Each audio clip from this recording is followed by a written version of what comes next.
Olmaz, təbii ki olmaz. Atasına oxşuyur. Bazen böyüsün. Deyir görsən, deyir pis bir şeylər yazmaq olmaz. Atasına oxşuyur, bu mənim kopya uşaqlığımdır. Donur, de ətağa, qızlar donuram, mən də yamyaşıldır, donmuram. Du bist sehr süß, haben die geschrieben. Ja. Na, danke. Danke. Aber nur habe ich nur kann ich alle nur. Bu Eli oxşuyur, hə? Eli də mən oxşuyur da. Uşaqların hamısı mən oxşuyur, heç bir atasına oxşamır. Hamısı mən oxşuyur. Uşaqlıq şəkillərimə girin, baxın Instagramda, kopya mənəm. Sapsarı, belə idim. Papanı çox istəyirsən, yoxsa məni? Anasını.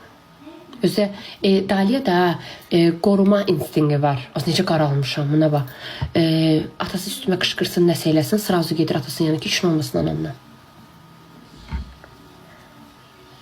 Aber Papa hat das sogar bei mir gemacht.